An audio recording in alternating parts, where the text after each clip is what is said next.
This is the Seahawkers Podcast, episode 372. I'm Brandon Schultz of the Military Seahawkers, and joining me, my good buddy, who is finally recovered from our 3.5-hour first-round draft episode, Montana Seahawker Adam Emmert. Yeah, made it. There was also a very long trip somewhere in there as well. So No, don't blame this on work. You needed recovery from a 3.5-hour YouTube extravaganza. I did. And the main reason why is that it was the greatest draft haul in the history of draft hauls. And it's just taken this much time to process that and let it all wash over me. So now I'm ready to talk about the greatest steal of draft picks that have ever been accumulated in the history of the NFL. Not just the greatest Seahawks draft of all time. Right. The greatest NFL draft of all time. Yeah. So it's either that or, depending on some of the draft grades that you read, a gigantic failure of epic proportions. So there's probably no in between. It's probably one or the other. And if we're going to pick one, why not just make the full homer swing to the greatest, not Seahawks draft, but greatest NFL draft? Yeah. Because we can choose. We can have choices. And why not choose the most optimistic one? Absolutely. That was one of my favorite things I picked up from Trump as his time as president. Everything is the greatest thing that's ever happened ever. If it's something for yourself, right, that you're excited about. So, and the Rams' worst draft ever. They're losers. I don't even think they had a draft. Their team is folding. The 49ers, they're going to go in the tank this year. It's our Super Bowl to win. Absolutely. Yeah. The path starts now. After this draft class. But in all seriousness, it actually was a fun draft, almost an atypical Seahawks draft. In some ways, that was very satisfying. And overall, I have to say, I'm pretty damn happy. I am happy. They went with a lot of positions of need, which, that's one thing when you say atypical, because you went into this draft going, well, they need corner, they need offensive line, they need defensive line. And they got two guys at each of those spots. And then they went 2 wide receivers at the end in the 7th, which, fine, you always need wide receivers. Sure, yeah. And there's 1,000 of them out there to choose from. So totally fine with that. But yes, the trenches, they actually took some time to build in the trenches. And they did not select a quarterback. And I agree wholeheartedly with all of this. I think there's a longer term focus regarding this draft and the quarterback position than maybe a lot of people wanted. And I think it's absolutely the right move. And I am fired up for the guys that they did select here. I don't know if you wanted to go from the 7th up or if you wanted to go from the first down or how you want to do this, or if you just wanted to go willy-nilly. Maybe you're a willy-nilly guy. I don't know. You don't feel like a willy-nilly guy to me, but whatever you want to do.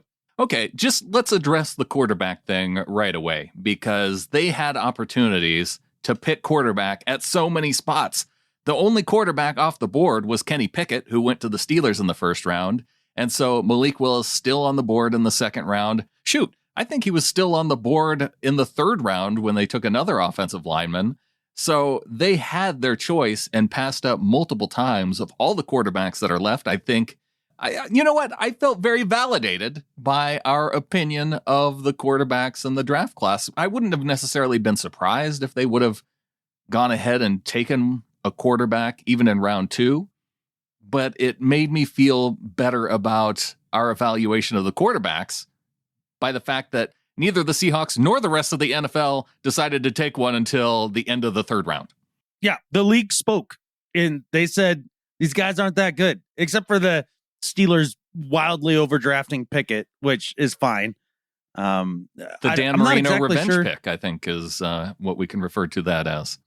Sure. And I think one of the guys in this draft, one of the reasons that he went as late as he did in Matt Corral is I genuinely think he got Dan Marino'd in this draft. Matt Corral did. Yeah. Remember back when the 83 draft and all the rumors came out right about draft day that Dan Marino was a giant cokehead and a big problem and all that stuff, right? And he ends up falling in the draft.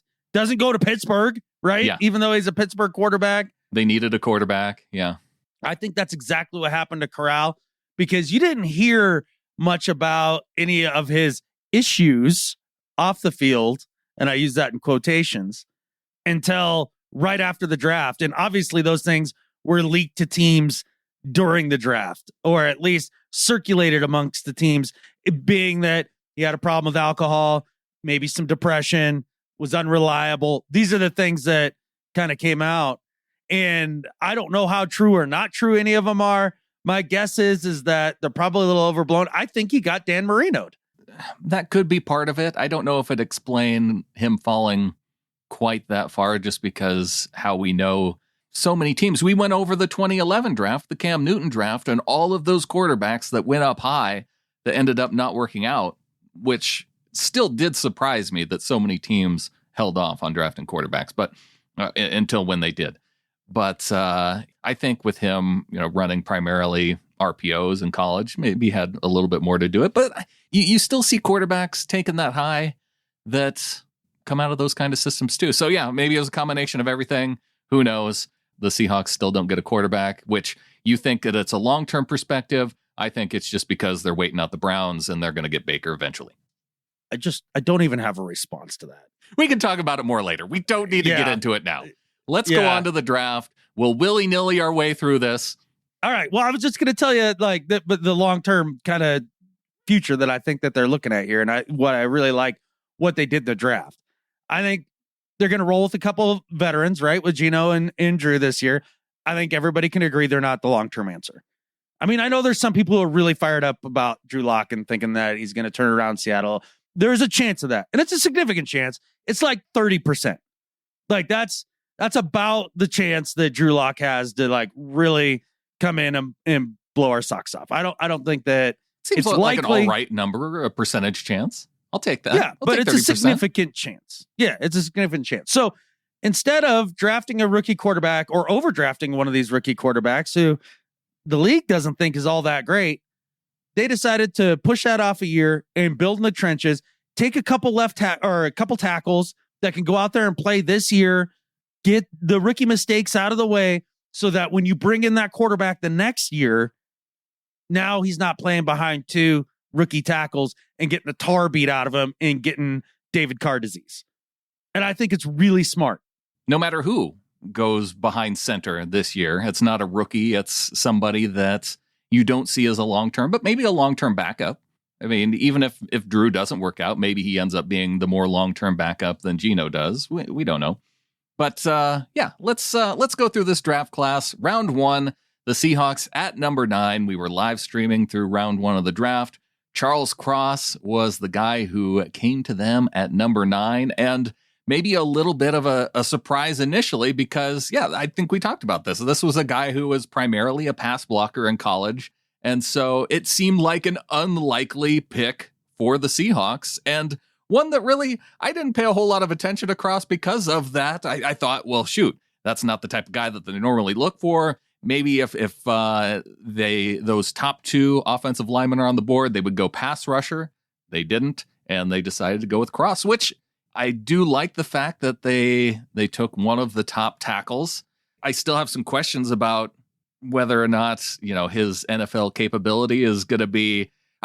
When I see our team pick somebody in the top 10, I want a dude who I know is going to be a Pro Bowler. I think that he's going to be a starter. I just don't know if he's going to be amazing. I think he has an excellent chance to be very, very good.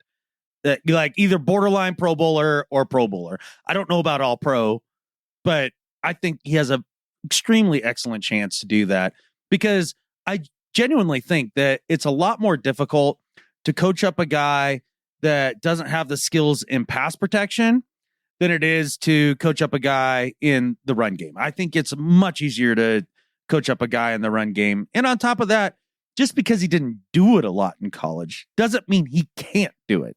And he does show on tape that he has the ability.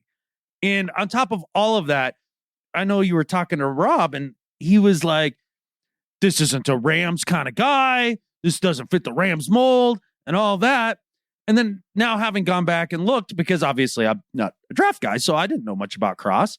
And you start thinking about it, and it's like, well, basically he's used to playing in wide splits. He's used to being out in space. He's used to getting the second level, things like that, right? And the whole Rams offense is predicated on the outside zone running scheme where you got to be athletic. You got to move. You got to be able to play in space. This is a guy who has all the tools to do that. And I think people are poo-pooing the run side of this way too much. And he is a bona fide technician when it comes to pass protection. He really is. And this would be something that you'd love. He's got all the sand in his pants for sure, even though he's a smaller dude. I think that's wildly overblown as well. I think this is an excellent pick. He's got great demeanor. He's got all the skills. He's so fluid. And once he gets his hands on you, it's Dunskies. It's over. He's got really, really strong vice grips. And it's pretty cool. It's pretty cool. I think it's an excellent pick. And I'm looking forward to the future success of Cross for sure. The thing about it for me, though, it wasn't even the run issues for me. When I went back and looked at it after they picked him, the thing that concerned me the most, it was, you said that once he gets his hands on you, it's like vice grips. I have concerns about that, though, going to the NFL level, because almost every single time he allows the defender to put his hands inside of his. And normally in the NFL, if a defender is getting his hands into your chest as an offensive lineman, that's not a good thing. And he allows that at the college level. So if that ends up being the way he continues to operate at the pros, that may not work out for him. So that's the one concern that I have watching the way he operated in college. Like if that carries over, if the more aggressive defensive lineman in the NFL, if he's going to be able to handle that as well. So that's where my concern comes from. I get that. I also think I'd be more concerned about that if he didn't come out of the SEC. Sure. He played with some bona fide big dog opponents and high talented guys, especially look at some of the Alabama stuff when he played against Alabama. And those are some guys that either were first round picks, just recently or this year, or will be in the next couple of years. The other thing that I wanted to kind of touch on before you go on, because you mentioned Alabama, that was one of the things that Pete Carroll mentioned in the post-draft press conferences. Go back and look at the Alabama game. He had 2 holding calls in that Alabama game that were not the good kind of holding calls that he was just trying to keep his quarterback from getting smushed. And the one where he was trying to keep his quarterback from getting smushed, that one went uncalled by the refs. So it was 2 bad holding calls, one that should have been called. And so when Pete called out how great that Alabama game was, I was like, wait a second, Pete, there's some holding issues here. Yeah, sure. And you got to understand, too, I mean, it's at the college level and you don't have the time that you put in that's just fully focused on football. So I'm literally not worried about Charles Cross. I really think that he's a plug-in day one starter, which a number 9 pick should absolutely be. He's one of the, just shake him up in a bag and throw him out on the table and pick one. The 3 big dogs that were coming out this year at left tackle. And we got one. That's going to be a guy that now you save money with going forward because you pay left tackles. Until you end up having to pay him, which hopefully they get to. And that would be a good problem to have with left tackle. If you draft a guy that 4 years later or 5 years, I guess, with the 5th year option, if you're paying that guy, then your draft worked out well. Right. And the other surprise here, didn't trade down, didn't move around, didn't do anything weird, just stayed at number 9, picked a stud. Like that felt odd. I'm not used to that. Yeah, well, even when they had Bruce Irvin, right? They had him, they had the 12th pick.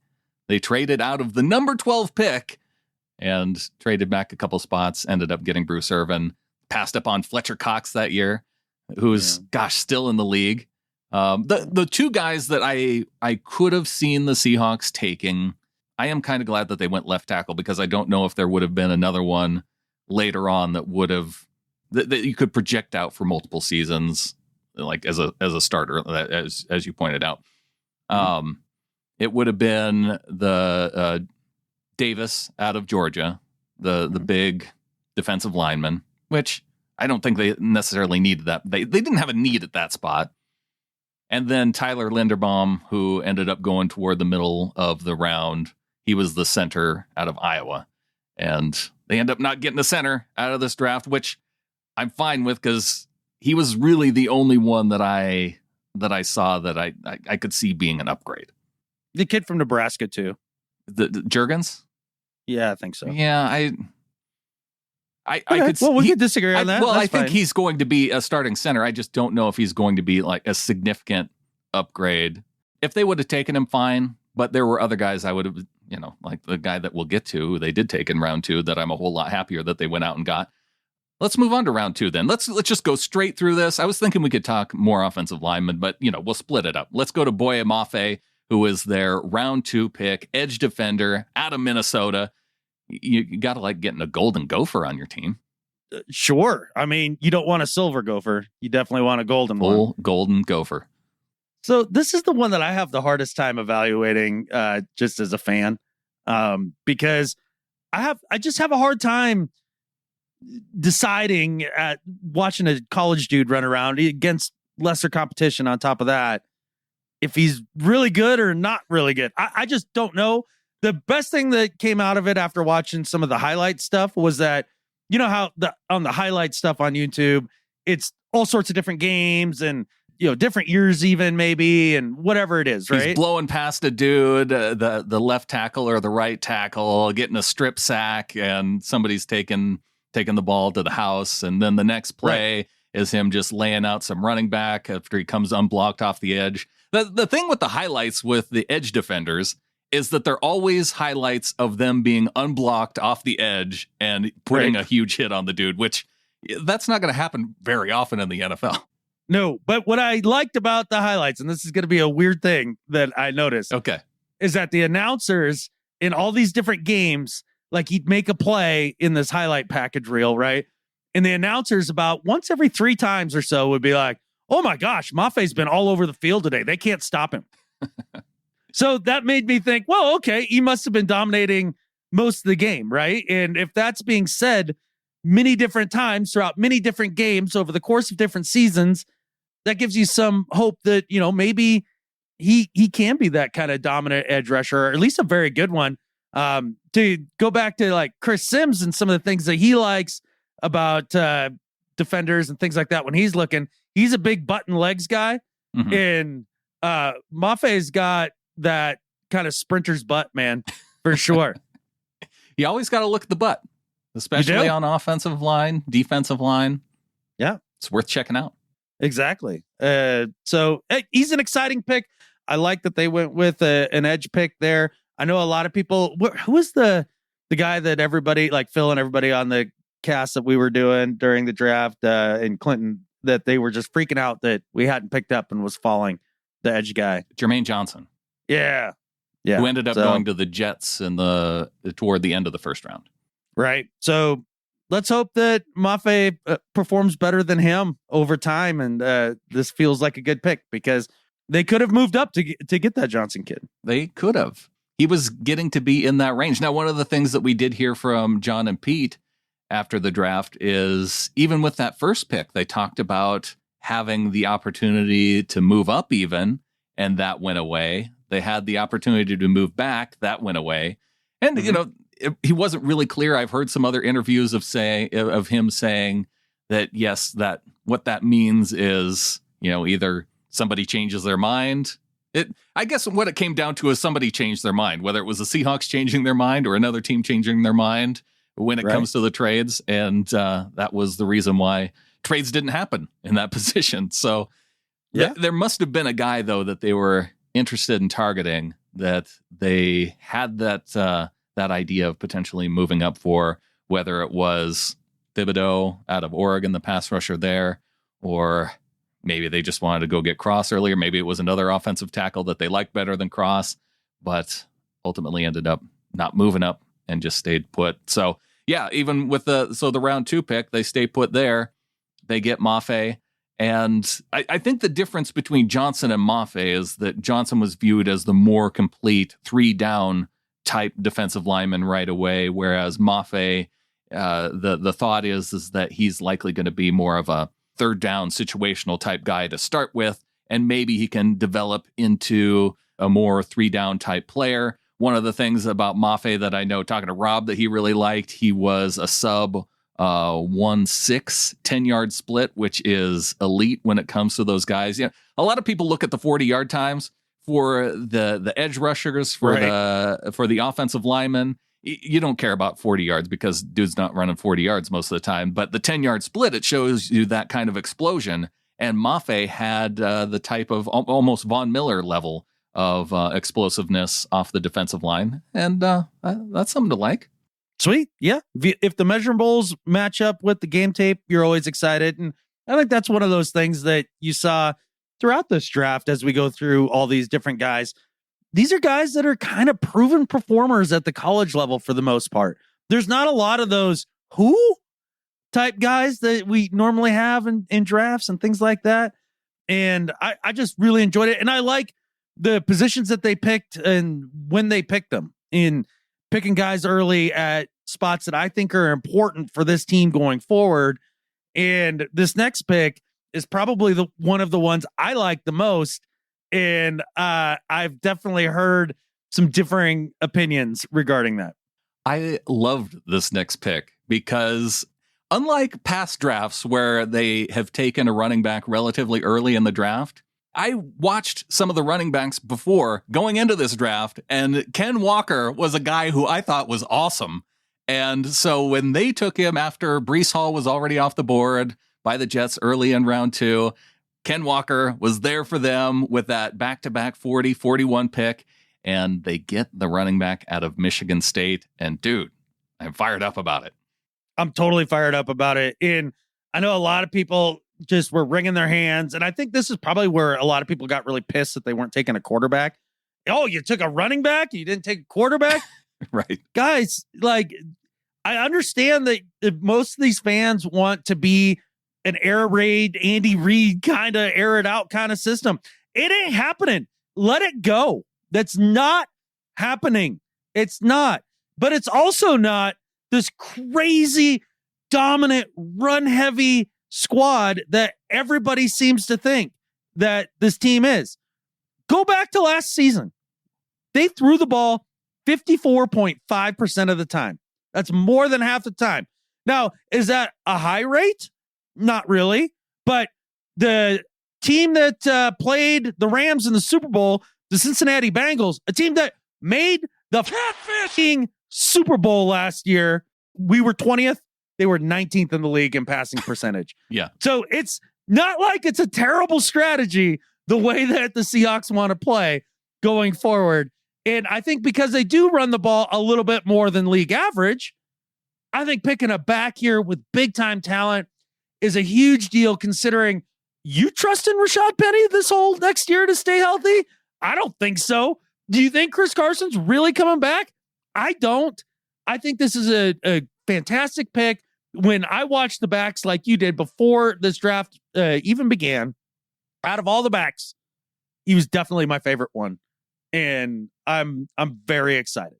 I went back and I was watching some of the highlights again, and there was one of him against the University of Miami where he's just gotten to the second level, and I don't know if it was a cornerback and a linebacker, but they're on either side of him and about 2-3 yards away, and you're like, okay, well, he's getting tackled here. He puts a move on him and splits between the two and ends up picking up 10 more yards where you thought that he was done for. And, it's plays like that, other plays where you see him running into the line. The game against Michigan, who had the number 2 overall pick in Hutchinson. Pour him up. Acted like he was going to put an inside move on him, then burst outside and ends up picking up 15, 20 yards. And that's a dude who is NFL talent, and he's burning past him. And when you can look at games like that, where it's not playing against the Big Sky Conference and he's putting moves on dudes and then running, for a touchdown untouched. Right. No, he's going up against NFL talent and putting the kinds of moves on him that end up resulting in 15, 20 yards. And so everything that you said about Rashad Penny too, I mean, if you could have 2 guys, so if somebody gets hurt, you can still have production. Then maybe Geno would have been winning more than just one game against the Jaguars if he would have had an NFL running back that could pick up, at least have some explosive plays up every once in a while. Absolutely. One of the things I really liked about Walker's film was that in comparison to Penny's college tape, like Penny led the nation in broken tackles or some crap like that when he was drafted. Yards after contact. Yards after contact. That's what it was. And so an arm tackle where a dude just gets his fingers on you. Yeah, that's. And it was a zillion of those. And it drove me nuts. Whereas with Walker, I mean, he's busting ankles and breaking real grown men tackles. And then has the explosive second gear to get, to the second level and really get those chunk yardage plays in the run game. I really dig it. I'm excited about it. I think him and Penny make a really dynamic 1-2 punch. And you support your quarterback with something like that. And now you've got something. It almost makes you wonder if you could have put these types of offensive lineman picks and running back picks with, I don't know, a quarterback that used to be here, how that would look. Well, you wouldn't have them. You wouldn't have the picks. Yeah, I suppose. And so that's how you got to look at it. And that's, again, I mean, this draft parlays with the next draft where they have 2 1s and 2 2s. So, I mean, we're not going to see the fruits of all of this for another 2-3 years. And it's super exciting thinking like what they got out of this draft with what they have coming up next year, potentially. Again, they did catfish that I loved. Tackle cross, edge defender in Mafe, dynamite running back in Walker.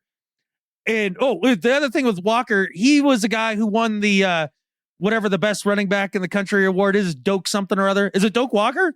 What? The Doak something award for being the best running back in the country. Isn't that what he won? Or Kobe?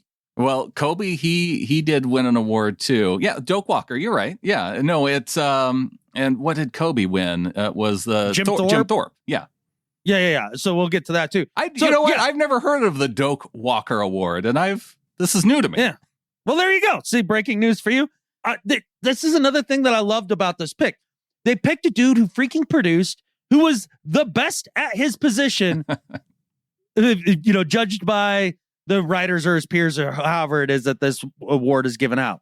It started in 1990, and a few notable names on this list: Eddie George, Ricky Williams, LaDainian Tomlinson. You got Melvin Gordon, Derrick Henry, Jonathan Taylor, Najee Harris are some of the more recent ones. Bums! All bums.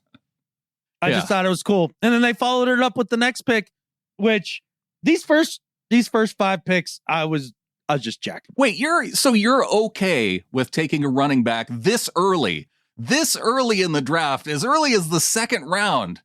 You're okay with it. That's not too early for a running back.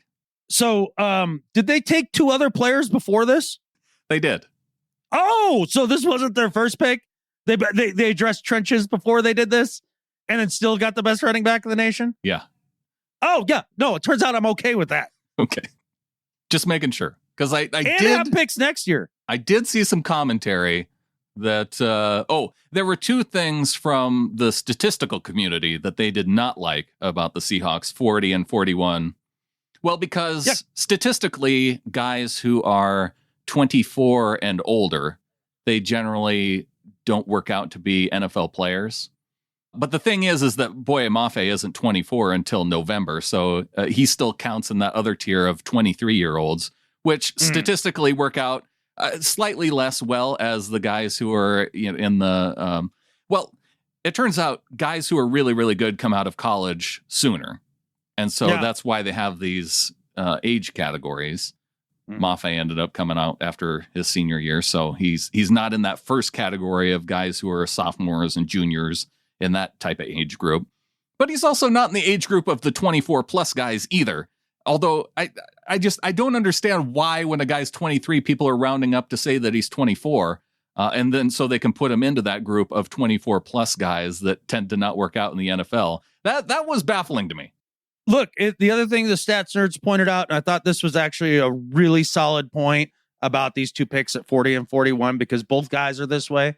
if you put your pants on with your left leg first before the right leg, you're less likely to succeed in the NFL. And I mean, clearly these guys are going to fail. If you put your pants on left leg first, you're probably a catfish loser. I wasn't going to go that far, but probably.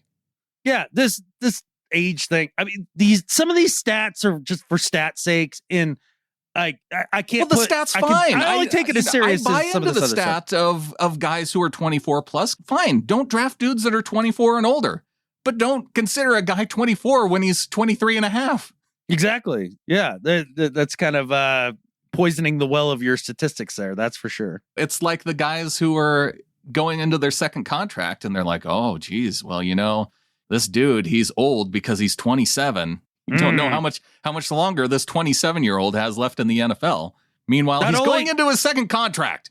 Yeah, that only pertains to running backs. Right. Everybody else is, that's ridiculous. And yes, if you can use Ken Walker for his 4 years, franchise tag him for 1 year, and then you move on, that's how you handle a running back taken in the second round. Ding. Yeah, that's exactly how you do it. The stats nerds have worn me down on not taking a running back in the first round. I'm going to hold on to the fact that it's still okay to take him in the second.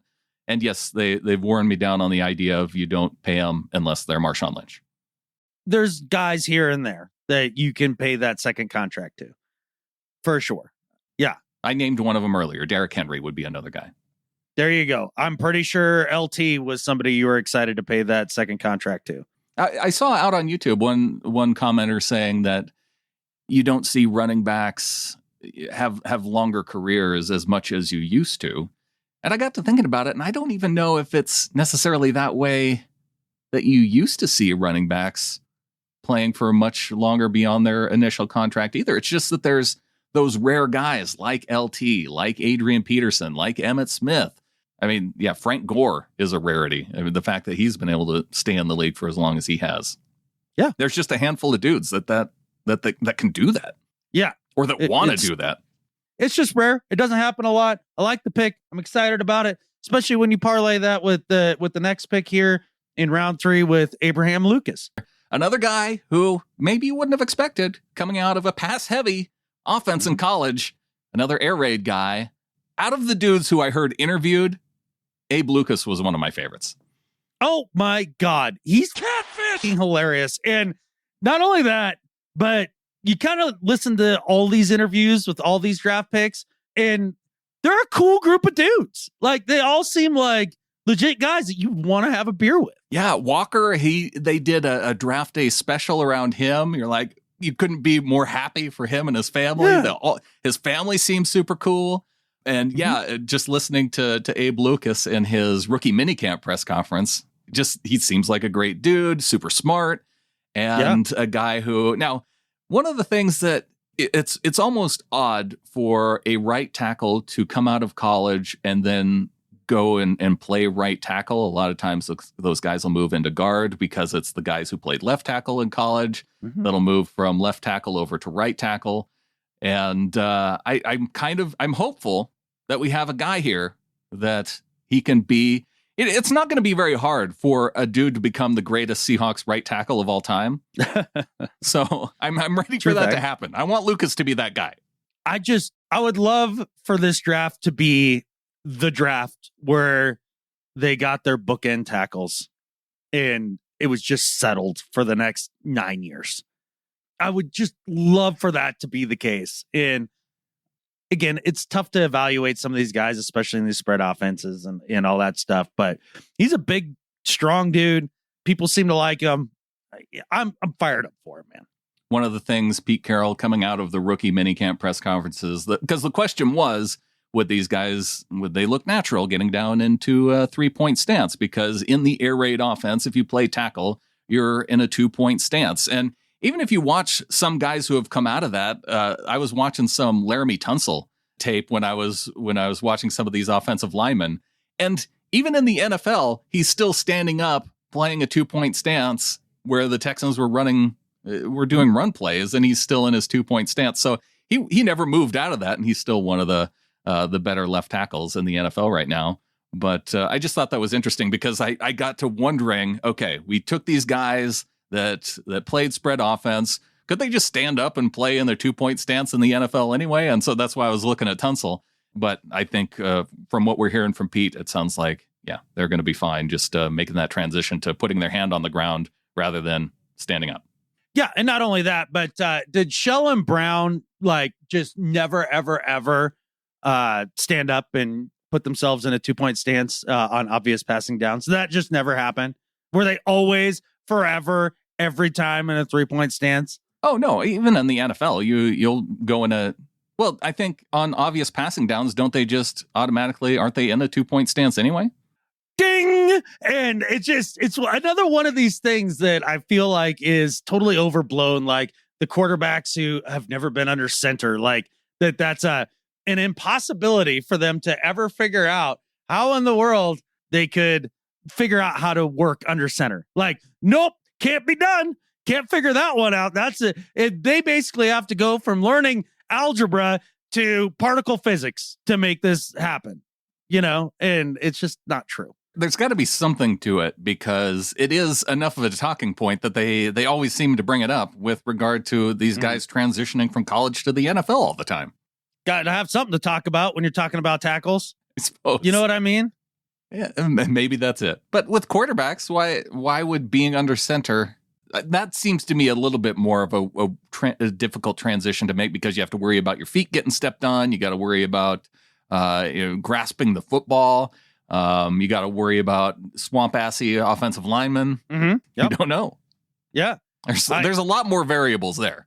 Right. And that's impossible. So guys seem to do it all the time, Justin Herbert.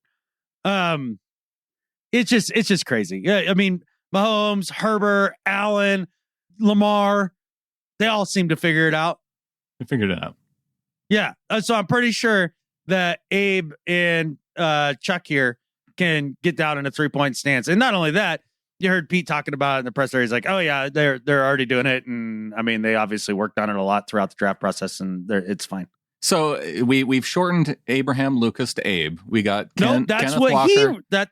That's what he requests. They asked him in his presser, do we call you Abraham? And he's like, only if you're mad at me, you call me Abraham. Right. And so every false start is going to be catfish him at Abraham. And he told a funny story about his mom getting after him. Ken, but do we know for sure that Charles prefers Chuck? Because you did just chuck him. Yeah, I did. I chucked him, and I think that I'm just throwing it out there to see if it sticks for him. If he decides he hates it, that's fine. But you never know. I might come up with a suggestion here that I'm sure he's never heard before in his life, and we'll love it. I would refer to him, based purely on his size, as Mr. Cross. Okay, that works. I mean, if you want to give that level of respect to a totally undersized guy who can't play in the league, then that's fine. That needs to put on a little bit more muscle, according to Rob, yes. Yeah. That's still a little bit... I would never say that to Mr. Cross. Oh, hell no. Hell no. He seems like a good dude, too, so I don't think you have much to worry about. All these guys seem like good dudes, including the next guy. We're getting into the day 3 guys, and we have a player here who he joins an illustrious group of Seahawks, just in terms of name alone. Alums such as Mike Tyson, who played for the Seahawks, Michael Jackson, who we've had 2 guys named Michael Jackson play for the Seahawks, and now we have Kobe freaking Bryant. Yeah. So as a Celtics fan, this is the pick I have. He's your favorite Kobe already. He's your favorite Kobe Bryant. It's not even close. He's easily my favorite Kobe Bryant, but just really fired up about this pick. A guy who really is fluid playing the cornerback position. He was the guy, again, he won the Jim Thorpe Award for being the best corner in the country when Sauce was on the other side of him. He wasn't even the best corner on his team, and he won the award for the best corner in the country. Yeah.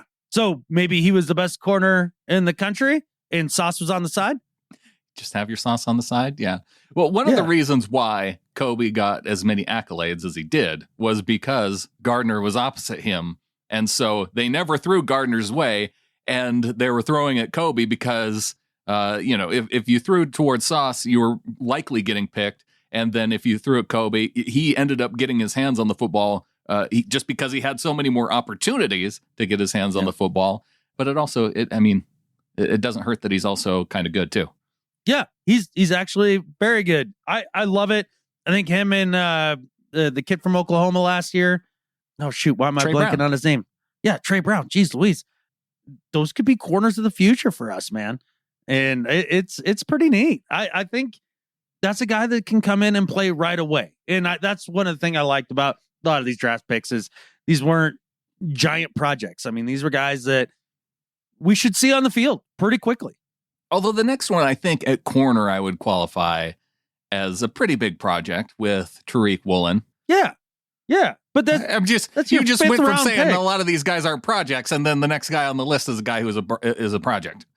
Okay, so I said a lot of these guys on this list are not projects. So out of the first 1, 2, 3, 4, 5, 6 picks, 5 of them not projects, 1 of them a project. So a lot of these guys factually are not projects. It just depends on where you put the percentage cutoff between a lot and all. Well, 100% is the cutoff, is it not? It's generally the cutoff if you're not included, if all is not part of it. Yeah, but the future Richard Sherman taken in round 5, Tariq Woolen, this is going to be amazing. No pressure, Tariq. You're going to just wait, 12 more years. No, 11. And you'll have your Amazon.com streaming deal where you're going to be an announcer. Yeah, just because you were a wide receiver convert, went in the 5th round, went to the Seahawks. Now, one of the things that he has that Richard Sherman did not have coming out of college, he's really fast. And he's really freaking tall. Isn't he like 6'4"? He's 6'4", and he runs a 4.2 40. Yeah. So when they made this pick in the 5th round, was Pete simultaneously drooling as he busted a nut, or like how excited do you think he was for the idea of 6'4", 4.2 40, wide receiver convert project? I mean, we've already seen video of him out on the field just working with him all by himself. Yeah, you have to think with Pete Carroll and a defensive back, if they had a live feed of the draft room, I think it probably cut out during this moment just because you're not allowed to stream that kind of activity over the internet. Yeah. The joygasm. It was that explicit. It was too hot for the internet. It was. Yeah. Too hot for the internet. That's probably pretty good. Yeah. But exciting upside. Now, he could turn into the next, who is the corner that Mike Tyson. There's another one that I'm thinking of that I'm blanking on names today. This is Trey Flowers. No, it was another dude. God, who had all the physical tools, but never really panned out. The was dude always from hurt. LSU. Yeah. That one. Shoot. How could I not think of his name? I'm having corner block today. I hate having corner block. Yeah. If you have corner block, talk to your doctor about Exafil. Yeah, Stram Thoropan, and side effects may include never remembering anything ever again, ever. Anal leakage. Harold Simon.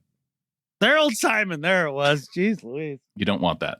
So he could end up being the next Harold Simon. And really, apart from the final pick of the draft in round 7, he's the one that I see having probably the biggest bust potential of the group, but also has super high upside with his measurables and considering the position and Pete Carroll's history with corners. Absolutely. Although not great history, as we know, with Harold Simon. They can't all be winners, but out. Yeah, I mean, they've done a pretty good job of developing the corner position. They say a lot of your success in the NFL is predicated on fit. And if you're a cornerback with tools, you want to go and work under Pete Carroll.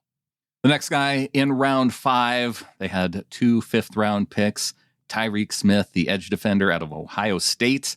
Watching some of Tyreek Smith, he reminded me a little bit of Jacob Martin in that, pass rusher, kind of on the smaller end, but kind of a speed guy. And I think they can use somebody like that. You can always use pass rushers. And 5th round, he doesn't have any red flags in terms of character and that sort of thing that we heard about. So the fact that you can get a guy with some potential upside and some pass rush help in the NFL. Sure. I mean, maybe a special teamer, out there for kick blocking and punt blocking, things like that. Yeah, it's hard to say with him. Not a lot of college production. That was the big knock on him. Also, too, this pick kind of seems cursed because I don't think anybody wanted it, because we got this pick from Miami via New England via Kansas City. It's been well handled, this pick. Yeah. That's what you can. There's my analysis. Just seems like a bad omen. That's all I'm saying. I mean, it's possible. You don't get this catfish anywhere else, man. Then the Seahawks had the longest drought of picks in the draft because they went from Tyreek Smith in round 5. They had 0 picks in round 6. And then in round 7, they get Bo Melton out of Rutgers to play wide receiver. And in terms of another great dude, again, you heard his. Yeah. We haven't been playing the draft calls. Yeah, what happened? That's like your third favorite thing in life. It is one of my favorite things. I moved it to field goals. I'm playing all of the draft calls as part of a package for each player on field goals. But I'm saving one draft call for this show. Just one. Wow. Okay. Must be a special Honestly, most of the draft calls this year were kind of underwhelming. Oh, it was a sad draft call year for you? Yeah, they weren't the greatest calls in terms of, John Schneider, he was fine. Yeah. Pete, just ready to come be a Seahawk, brother? Most of the draft calls this year were very, much like how this draft went. It was very chalk. Yeah. Oh, cool. Yeah. No, I can't wait to show up. Thanks, coach. Exactly. There weren't enough tears and laughter and joyous raucousness for Brandon's liking. No. And from me playing so many of these draft calls over the years, I'm like the chocolate chip cookie connoisseur of draft calls now. Like, I've eaten so many chocolate chip cookies, I know a really good one. Both very obscure things to be really good at. These are my talents. I have to use them where I can. You're a freaking gem, bud. Bo Melton, though, before we got sidetracked on calls. Oh, right. Maybe he could be a gunner. Maybe he has some return ability. Probably a special teamer. I watched a bit of his stuff. His 40 time was really fast at the combine. Didn't really look it. Maybe it's because the Rutgers uniform just looks slow. I don't know. Even in the Senior Bowl, it was weird because I was watching some of his Senior Bowl stuff, and I'm like, wow, he's going up against college dudes, but it is the Senior Bowl, so these are all NFL talent guys. And I guess it was rainy, so maybe everybody just seemed slow out on the field. Yeah. But he was blowing by guys, taking the reverse tosses, bubble screens. He was that kind of guy. And even looking at some of these routes, I recorded with Clinton a couple days ago. We did a 3-in-3 out. And it was funny that we both had similar takeaways because it is hard to find tape of him running routes and catching the football because he was at Rutgers. But the ones where he reminded me of Tyler Lockett. Oh, interesting. Just the way he kind of moves his feet and cuts in and out of routes. And it reminded me more of Tyler than any other Seahawks type comp. Well, it sounds like both you and Clinton put far more time into looking at Bo Melton things than I did. I can definitely say that. Look, when it gets to the 7th round, special teamers is kind of what you're looking for. And speaking of gunners or, guys who can just run gadget type plays, I think Derek Young out of Lenore-Rhyne could be one of those guys too. Yeah. Seems like a grown ass man in his press conference. Another man that I would refer to as Mr. Young. Mr. Young. Yes. I'm good with that. Mr. Young. We got Mr. Young, Mr. Cross. You got your bookend titles of Mr. at the start and at the end of the draft. Yeah. And then, a couple undrafted guys that I don't know if any of them blow up your skirt, but you haven't broken down the quarterbacks, yes, Levi, I have. The dude Levi? Yes, I absolutely have. I just didn't know if you wanted to get into that or not. Shoot, this is the draft show. We could talk undrafted free agent dudes. Yeah. So Clinton put up the thing for it's Levi Lewis, yeah? Yes. Isn't that his name? Left-handed Kyler Murray. If you squint and if you slow him down and if he completes less passes. And never throws anything from the pocket ever. Clinton was a little fired up about him in the Ring of Honor. I don't see it. He's a camp arm, man. He might be fun in the preseason, but that will never translate in the NFL. There is no way. Because the scramble stuff that he does do well, it's all to the left. All. And he's really undersized. I mean, he's fast, but he's not that fast. He, to me, seemed like he would be great Kyler Murray scout team quarterback. Yeah. Yeah. I think that's the weeks that you're playing Arizona, he's out there and you have to try and tackle him. You have to try and contain him. That's what he's there to do. Yeah. But I think there's no shot that he's the long-term starter at quarterback for the Seattle Seahawks. Not even in 4 years from now? Especially in 4 years from now. I actually kind of like the other undrafted quarterback a little bit better. I can't remember his name, but because was he the dude that was throwing passes to Eskridge? They come out of the same school? Yes. Yeah. So Caleb Ellerby. Not Ellerby, Ellaby. There's no R in his name. It's Ellaby. Oh, well, he should change that because it's a lot better. It does seem like he should have an R in the because Ellaby seems a little bit soft for a last name. Apologies. Yeah.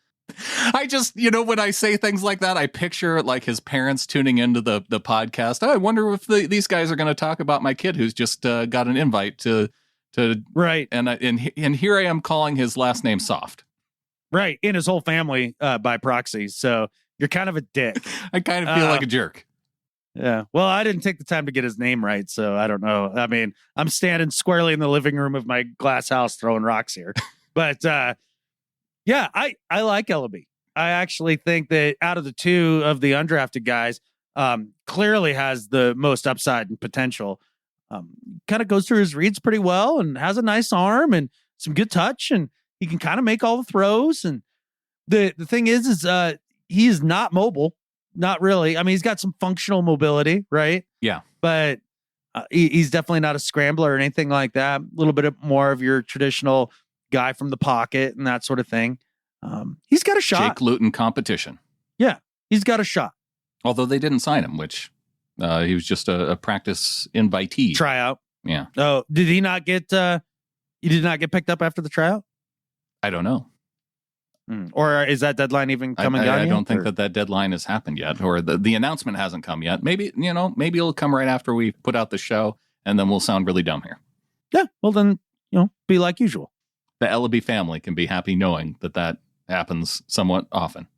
Oh, absolutely. We're not that smart, but I do like Ellaby. I think he can play a little bit, man. I liked him better than Levi too. Oh, by a lot. Any other of the undrafted guys stand out to you? You were mainly focused in on quarterback. Well, yeah, because we didn't take one. I was kind of hoping maybe they'd pick up Carson Strong undrafted, but the Eagles paid him like the highest undrafted free agent salary in the history of salaries to get him in Philly. Oh, really? Something like $300,000. Yeah. Oh, I thought there was a cap on that as far as what you could pay guys. On undrafted guys? No, I think it's the wild, wild west, man. Well, why wouldn't Philly, rather than paying him all that money, why don't you just take him with a pick? I think the knees, I think that's the big thing. Yeah, because I guess then you're guaranteeing, because when you're drafted, you're guaranteed your 4-year contract. I think that's why. Okay. That would make sense. Because that's all, if a guy gets cut, that all goes to dead money, the entire 4-year deal of drafted players. There you go. See, we solved the mystery of Carson Strong. I was still a little surprised that he went undrafted completely. Yeah, I genuinely thought he'd be like a 5th, 6th rounder. I thought if you ended up picking him up there, probably a decent pick as a flyer late in the draft. But the league didn't quite see it that way. This is gonna be interesting. I wonder if any of these later pick or any of these quarterbacks from this draft class ever amount to anything. Or if it's going to be a bunch of Christian Ponders. Well, the thing is that if you pick guys that are Christian Ponders in the 3rd, 4th, 5th round, nobody bags on teams for doing that. I'm not saying that you bag on them like you did the Vikings, because when they made that Ponder pick, I about pulled my hair out. I could not believe that was something that they were doing. But as far as these teams with picking guys 3rd, 4th, 5th, undrafted guys, yeah, you can't bang on them. I'm just curious if any of them can find a way to be successful in the NFL and prove the league wrong here with their evaluation. I think of the guys, if I had a guy to put my money on, Sam Howell to the Commanders. That one feels like it has the potential to work out. Oh, who went to? Oh, Howell. God, why are you on the Sam Howell bandwagon? I think that he could be good. I mean, if you want to know how well the Commanders evaluate quarterbacks, they just traded and paid Carson Wentz. Yeah, and he might lose his job to a guy who was taken in the 5th round. Okay. I thought the Titans made a smart move, getting Willis in the 3rd. Like 2 years behind Tannehill, that could work out pretty well for him. He's going to need all that time. Unfortunately, Ryan's not going to be giving up many trade secrets, it sounds like. No. I don't understand. Like, okay, so Tannehill came out and he said his thing, and Brett Favre said his things when they brought in Rodgers, and then Rodgers said things about Love when they brought in Love, and all these veteran quarterbacks who get so catfishing surly over them drafting a guy. It's not their freaking fault. Quit being a jerk. Like, just be like, yeah, it's not my job to mentor Malik Willis. Clearly, I'm paid to play quarterback. Right, exactly. However, we're going to be in the same quarterback room. I don't mind talking to the kid, trying to coach him up a little bit and give him some advice here and there, maybe some financial planning advice, like whatever it is. Like, yeah, I'm here to as an ear to bend if he wants to talk. Like, how hard is it to say that? How hard is it to do that? It seems strange to me too. Now, I understand if a guy isn't going to go out of his way to teach a guy all the things he needs to know to be able to take over his job. It's kind of a weird thing because how many situations are you in where in your own personal life does a company hire a dude who's younger than you that ultimately, like, they project him to take your job? I mean, it happens probably more often than you think, but I mean, how hard is it to be Alex Smith in this situation? Well, the thing is, yeah, how hard is it to even at least go through the lip service of saying, yeah, he's going to be a teammate. Can't wait to, look forward to having him in the locker room. Seems like a nice kid. Seems like a nice dude. Why don't you say those things? Why do you have to say, well, it's not my job to mentor him? Even if you think that, there's no good outcome for you saying that. Right. You're just going to create controversy. And you're going to come across as a huge jerk. Yeah. Now Malik gets to camp and he's like, hello, Mr. Tannehill. I'm sorry. I'm here to screw up your day. And not only that, but if you're Ryan Tannehill, be a little more secure in your life, dude. Like, it's going to take Malik Willis a while to threaten you for your job if you do anything right at all. Yeah. And I guess part of this is that after the last playoff game where he kind of melted down, apparently that was a massive struggle for him on psychological end of things. Really did a lot of work with some psychiatrists and things like that. And it took him a while to get past the interceptions. It's a deep scar. It was a lot of sleepless nights. Every time I closed my eyes, I was rewatching the game in my head. Didn't get a whole lot of sleep for weeks and weeks after the game. Was in a dark place, and it took me a while and a lot of work to get out of it. It wasn't something that went away easily, and it's still a scar that I'll carry with me, throughout the rest of my life. But just like a cut on your arm, starts off as a wound. You're able to heal from it. And it turns into a scar. It never leaves you, but it's always there, and it can remind you. And now it's fuel for me. It's fuel for me to work and get ready with a passion and come into the season with a fire and a desire to win like I've never had before. And you're probably wondering, why are you playing Ryan Tannehill's sound on a Seahawks podcast? Why Adam's looking at me with this confused look like he was talking about Tannehill, and I had the sound queued up to play. How on God's green earth did you have that clip pulled?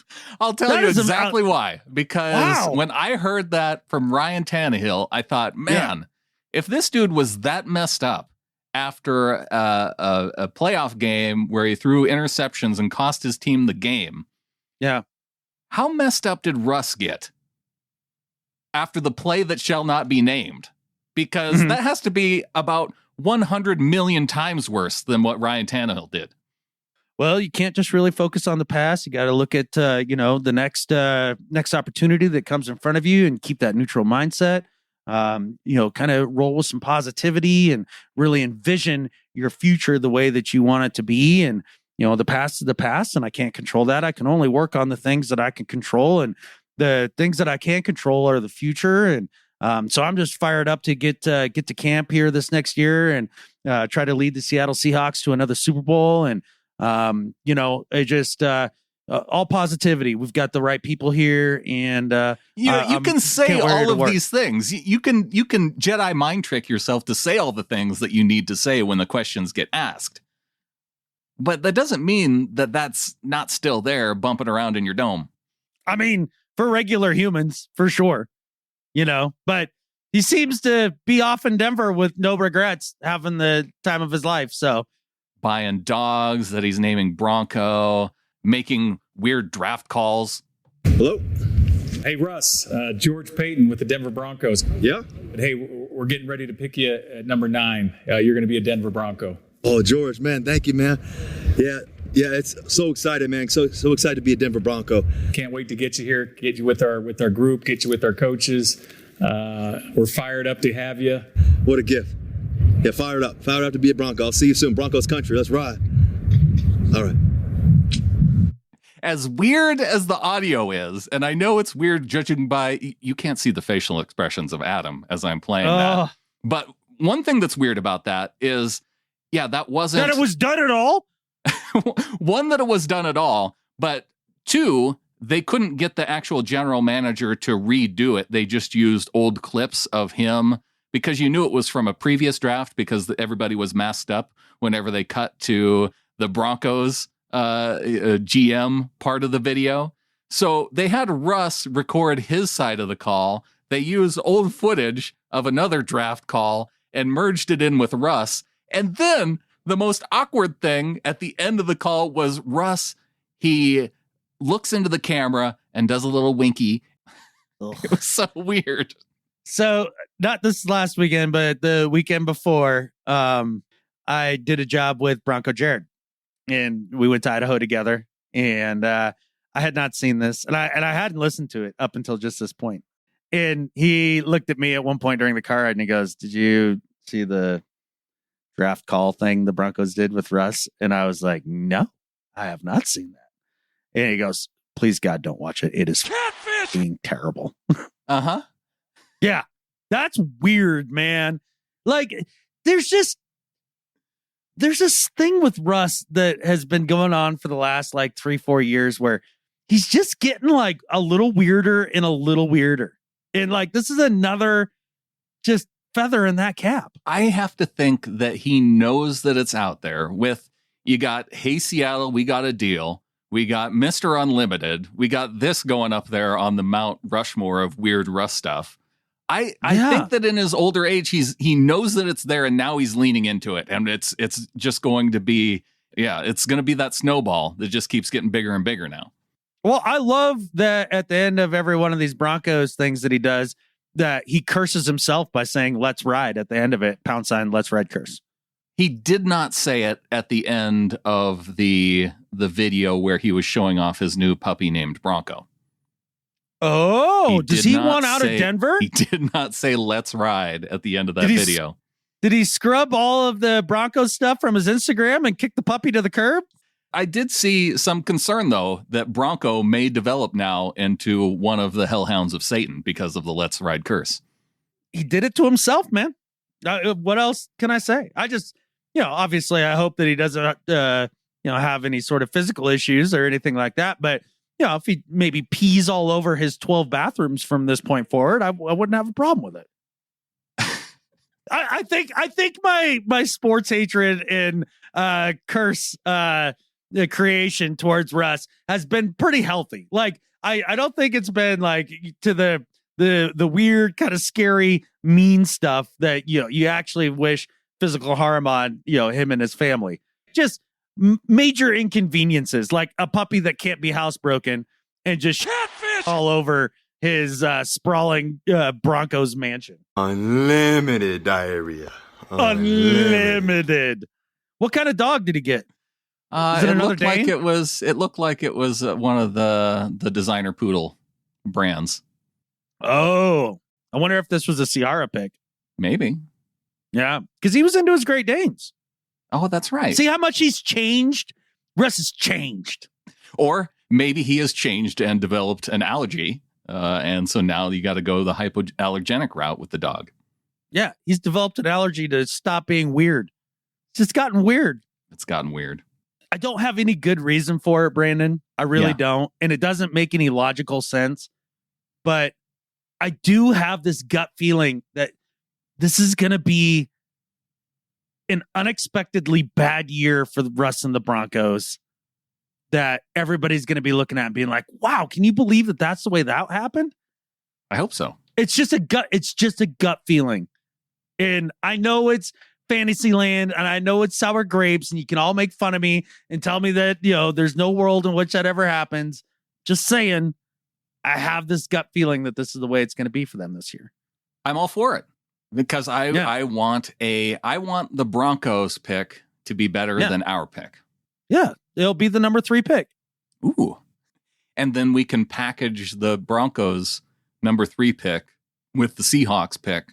Yeah. To go up and get the, you probably wouldn't get the number 1. Nobody's going to trade out of the number 1 pick in a heavy quarterback draft necessarily.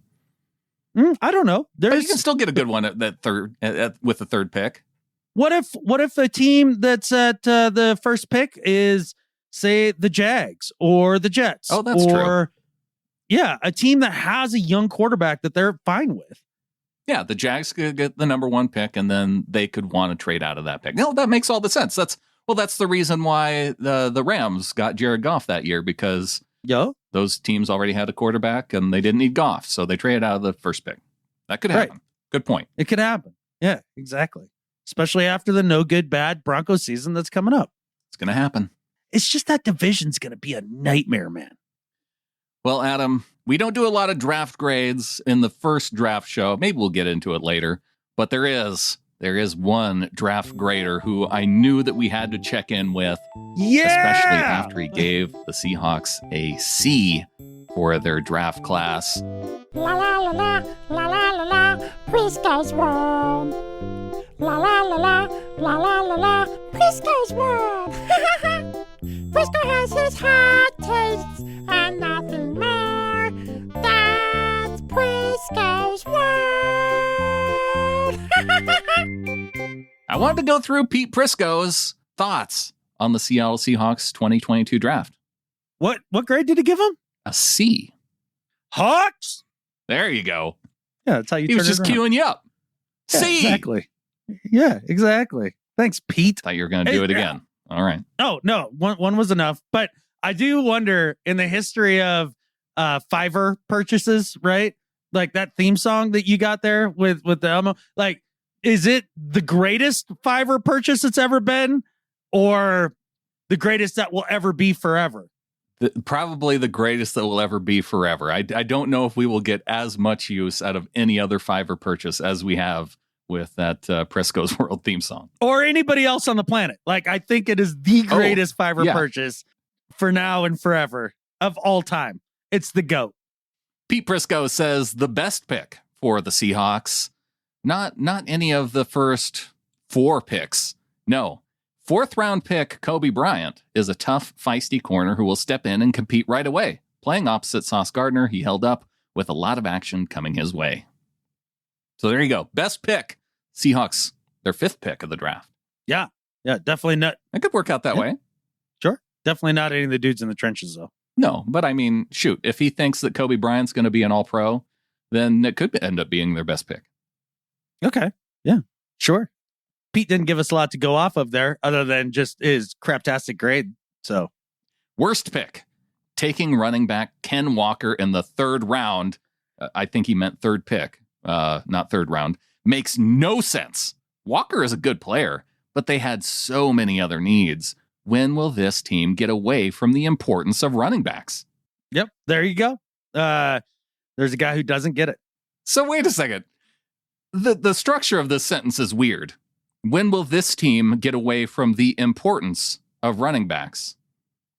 So it's a sentence that recognizes that there is an importance factor to running backs. And when is this team going to get away from it? Well, I think one of the things that you can take away from this draft analysis is that, number one, if you have ever scrolled through a Bleacher Report article where they list all the teams and, like, let's say their draft grade, right? And it starts out with the Arizona Cardinals, and you're scrolling to see when the Seattle Seahawks pop up. It's I think we're alphabetically, like the 26th or 27th team in the league or something like that. It's way down the list. So when Pete finally got to giving us his draft grade way down there at 26, 27, he was clearly a couple bottles of vino into this thing. Because number one, he couldn't identify what round he was even taken in. And then he writes a sentence like that where it's kind of contradictory. A little bit contradictory. Hammered. The skinny, he says. They picked 2 offensive tackles, including first-round pick Charles Cross, which they had to do. But taking a running back early is weird, as they need to transition from a run-heavy offense. Second-round pass rusher Boye Mafe has talent, but he is raw. Yep. Got to transition away from this run-heavy offense because it has no evidence of success in the modern NFL. None. And also, Pete, have you seen who our quarterbacks are? I don't know if we want to go significantly pass-heavy with Geno Smith and Drew Lock. That does not seem like the recipe to success to me. Look, man, you have a decent defense and a good offensive line and a couple great running backs, and you can be a team that nearly takes down the Chiefs in the second round of the playoffs with a quarterback of the ilk of, say, like a Baker. You know, a guy who's a low-tier starter. Or a team like the Titans, who performs really well every single year with Tannehill at quarterback, a really efficient quarterback. Now, I don't think that that Geno or Drew will hit the efficiency numbers, like, because Tannehill's hitting like 70% efficiency rate. Now, he does do a lot of the check down stuff. Maybe the Seahawks are going to be moving more that direction now that they have maybe a running back that they can throw to out of the backfield. Now, that was another knock against Walker because they didn't do it a lot at Michigan State, but he can catch passes. You can see that in the few passes that he does catch. So, again, that's another one of these weird transitions. Jonathan Taylor, when he came out, I don't know if he's going to be able to catch passes out of the backfield. He never really did it at Wisconsin. He's an NFL caliber athlete. Dude can watch a ball come into his hands from 7 yards away and then start moving. I mean, it's not like these guys are tracking the ball 40 yards downfield and, trying to outmaneuver corners and running, perfect double moves and things like that. You like, run him out into the flat, he makes one linebacker miss and then gains 15 yards. 15 yards, right. I'm pretty sure he can do that. Yeah, it's a little like getting in a 3-point stance or getting under center. There you go. Yeah. I mean, some dudes just don't have hands that can't catch, but those are things I think you can figure out, I don't know, from practice. Well, and then sometimes it's a little overrated too, right? Like that was a big knock on Adrian Peterson his entire career, right? He's not a really great pass catcher. Oh well. Sean Alexander, same way. Yeah. Yeah. Okay. Do your thing, bud. Here's the ball. Run. Any other amazing draft grades that popped up that just caught your eye or enjoyed or laughed at or anything like that? I didn't read many. I thought it was interesting that the NFL.com guy was like the only guy who gave the Rams an A for their draft when they didn't have hardly any draft picks. Yeah. But yet, the Seahawks, I felt like we got knocked because we didn't take a quarterback in a draft where none of the teams took a quarterback early. Yeah. So why would you hold that against Seattle if the entire rest of the NFL thought that none of these quarterbacks were worth taking in the first 2 rounds? It's fashionable right now to dog on Pete and John from a national perspective. It just is. And there's not a lot of pushback because, we're out here in Southern Alaska and the whole nine and all that crap, right? But yeah, it's just what the national media is doing right now. They enjoy the story, even if it's a poorly constructed one. Nate Smeltzer writes in and says they have a plan. Get mandatory O-line improvements and running back insurance, and good running back insurance at that. We get a defensive end that's going to fit really well in a 3-4, 2 steals with talented cornerbacks, and this is what I love the most. We focused on getting cornerbacks in the 5th because Pete is amazing at coaching cornerback. Last year proved that. And the 2 corners we got are the best project/build-up corners on the board. They plan to not focus on cornerback early on because we have Pete Carroll right there to make them superstars. Then we get 2 good project wide receivers to go behind DK and Tyler Lockett for more insurance. This draft was so well played, and I knew they could get it done. Really glad Jody seemed more hands-on this year, too. And hey, go back to 2014 and remember what everyone was saying about Russ. everyone talked about one thing, and that was the ultimate talent surrounding him that helped him thrive. Imagine if the talent is all we need and Drew or Gino turns into the new Russ because of the talent surrounding them. That'd prove Pete's philosophy tenfold, and we'll have a cheap quarterback getting it done and taking us miles. Like, holy catfish! This draft has euphorically lifted my Hawkra more than any other draft has before, and I absolutely love it. Let's go Hawks, and hopefully Darth Locke. Yeah, go Hawks, man. And there's a lot to be excited about with this draft. And it's really easy too, as all of us are homers, look at every pick and be like, they're all home runs and yada, yada, yada. Right. But are you just going to bring Nate back down to earth after he's hitting his euphoric high? No, I was just getting to the butt and you cut me off that we could, forget everything that I just said and then concentrate on what I really mean, which is, you should be excited about this draft. It is one where they addressed real needs, things that we've been hammering on for years and years and years. Maybe some keystone players for the next 9 years or so, 9-10 years. I mean, when you're talking about investing in tackles like they did in this draft, like that's a huge deal. Edge rusher, I think, again, huge deal. As far as them drafting the wide receivers late as insurance, I'm not really big on that. The idea of always drafting fast wide receivers, I'd never have an issue with that. It's fine. I would have rather them see if they could have found the next center or something like that on a flyer late. You can get a wide receiver anytime, anywhere, just with the way that college football churns them out these days. And so drafting wide receivers really late like that, but the rest of it, I'm fired up about.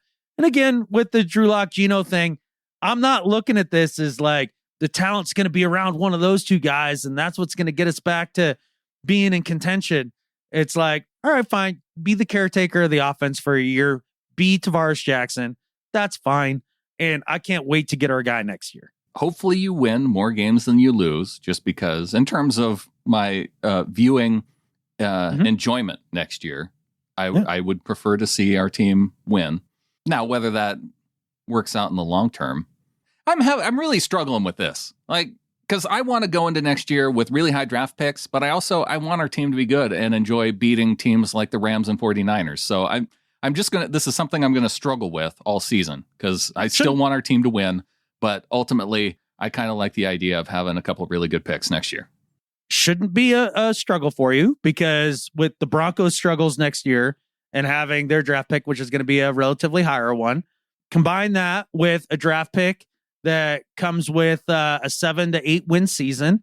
Now you've got either enough capital to combine stuff with those first 4 picks to move up and down the board however you want to get your guy. And, you still have high draft picks if you want to stay put, because the Broncos with their upcoming season of doom, it's gonna be great for our deal.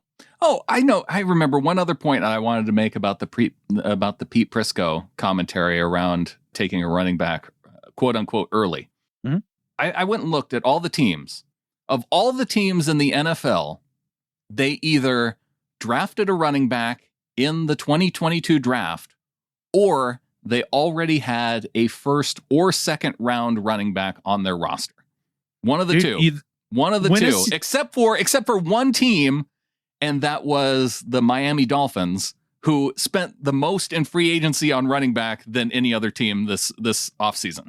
Yeah, well, I mean, when are the Seahawks going to realize that they need to get away from the importance of the running back position, because they got to transition from this run heavy? It's like the whole league values this running back position. What is with this? I don't know. Other teams drafting running backs. Other teams were drafting running backs, or they already had running backs on their roster that were first or second round picks. It's like the entire league values this position that is on every single team. And it's almost like all the fans lose their crap when somebody like Jonathan Taylor bursts onto the scene and they're like, we could have had that guy. He's awesome. He could be an MVP. But don't waste a pick on one. No. All right. Let's get to the second half of the show. All right. Wie geht's Deutschland? Bist du bereit für etwas Seahawks Fußball? Es ist Zeit zum Feiern in München. Nine. Ja, jawohl. Nine. We got Seahawks football in Germany coming up this year, Adam. Possibly. Yeah. It could be interesting. We'll see. Interesting. It's happening.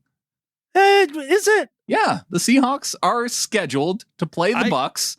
They are surely scheduled for it. That's exactly right. Yes. You're, I think, wandering into predicting otherworldly events that could somehow derail this. I'm just saying it's a 50-50 shot. We should all have learned our lesson over the last couple years. That's all I'm saying. I'm still going to get hyped about this. Yeah, me too. We're going to buy tickets. We're going to try to go and all that. But, I'm just saying, let's buy the trip insurance. Alexander at gettingtheflock.com says, hey, Brandon and Adam, I am still hyped about the good news from yesterday. It's going to be fantastic, and I am so much looking forward to welcoming all the 12s in Germany. I can guarantee you this is going to be a home game for the Seahawks just as much as Wembley was, if not even more. I went back and listened to your quick reaction show from back then. All these good London memories. I hope both of you are going to come to Munich and we'll see each other at the pregame party again. Just be prepared. Even before the Seahawks were announced as an opponent, there were already 500,000 people that were registered as being interested in buying tickets. I only expect this number will go up after the announcement.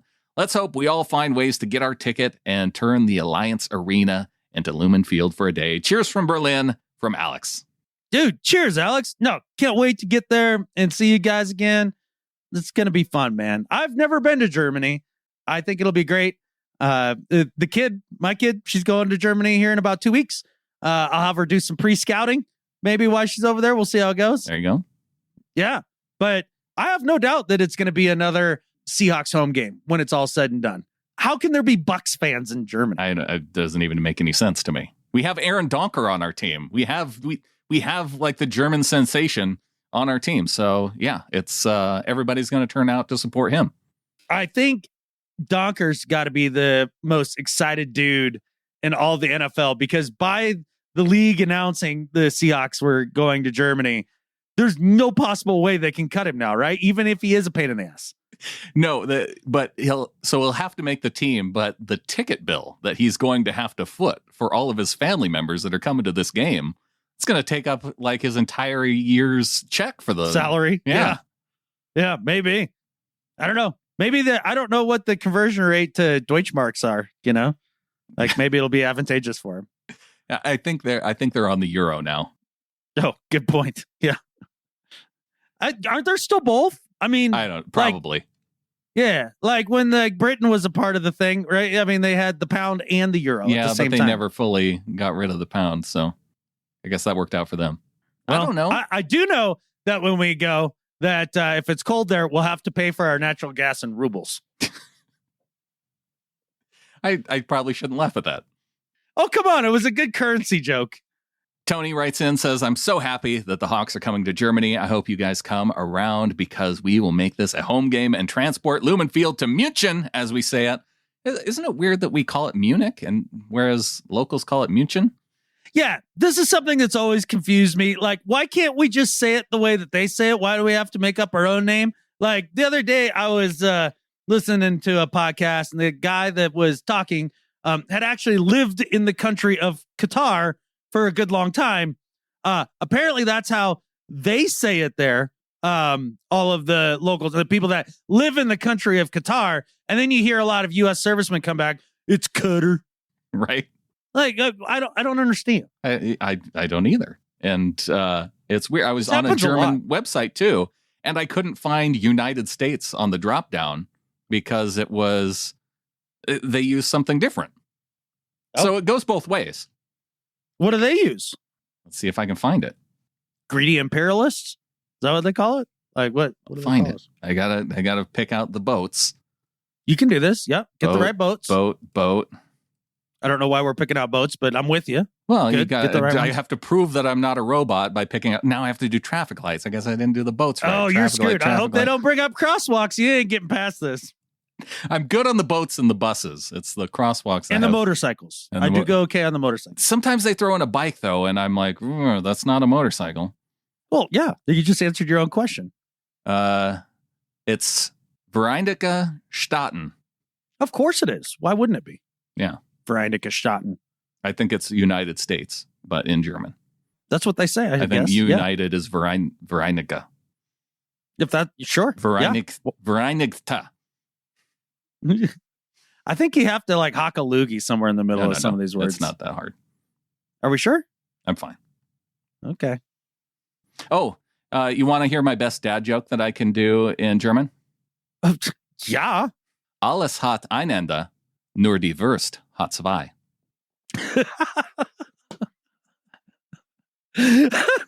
Oh, dude, that is so good.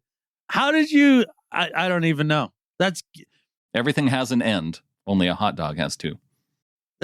Okay. That sounds like German That's humor. It's a dad sure. joke. That's a terrible dad joke. There's 1,000 things with two ends. All right. How about a rope, a can, a football? So no, it's not only a hot dog that has two. Whatever. So your best German dad joke, it needs some work. I'm just saying. Like, I think you could find something better. All right. Do I need to make the case for Baker one more time?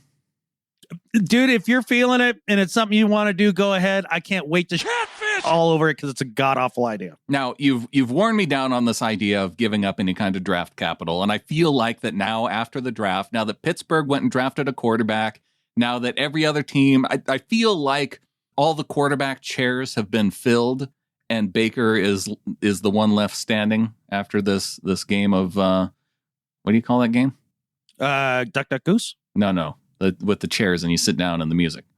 I can't remember what it's called. I have corner block today, remember? I hate corner block. Yeah, man. Now it's spreading to me. I know. Dude, it's contagious. Catfish! Musical chairs.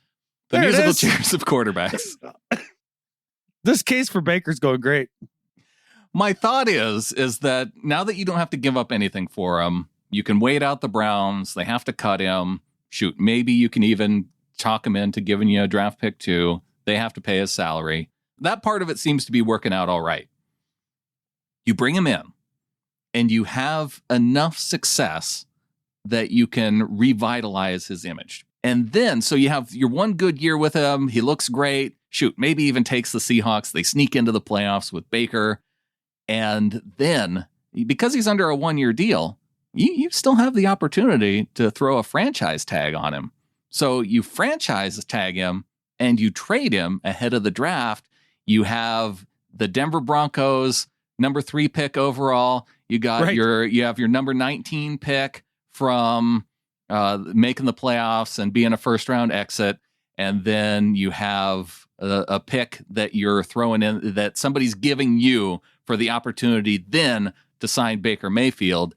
And you use those 3 picks, you trade up with the Jaguars, and you have the first overall pick, and part of it is thanks to Baker Mayfield. Okay.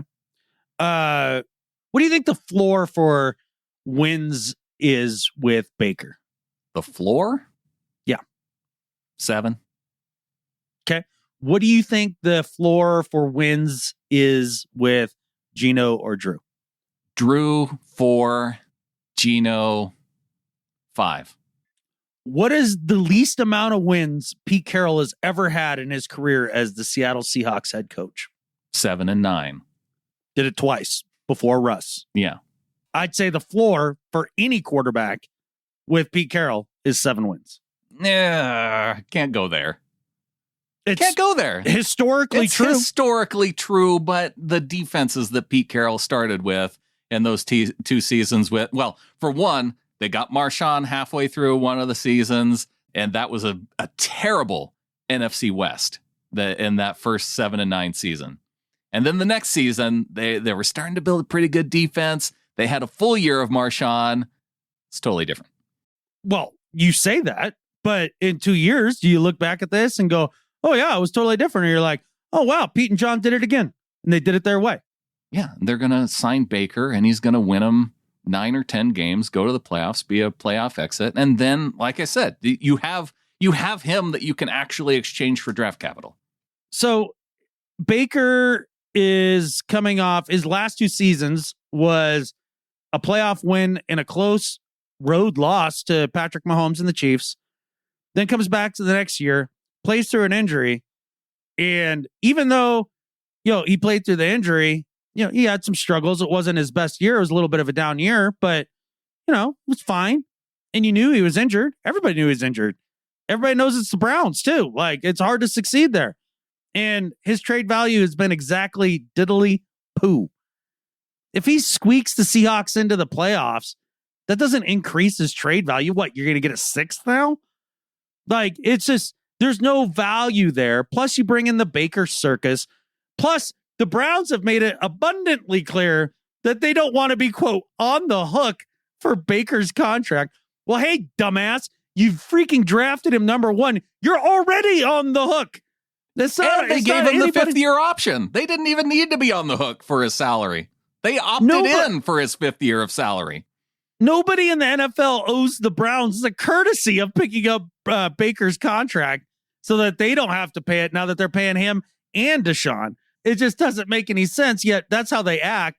Honestly, the way the Browns are, I heard somebody make an argument that they're probably just going to hold on to Baker, make him sit at home, and then when Deshaun gets suspended, bring him in. Yeah. Because he could get suspended for an entire year still. And then you make Baker say, I'm not coming in, and then you don't have to pay him? Is that what the strategy would be in that case? Probably. I think I heard Florio throw out the idea of negotiating with Baker to take less money to buy his way out of Cleveland. Right. And then what? Who's picking him up? Maybe the Niners? Well, he'll go to the team that ends up having some kind of quarterback issue, and then they'll roll him in. Yeah. There's no upside with Baker. There's a bunch of headaches with Baker. Or he comes to Seattle, and he's immediately the best quarterback on the roster.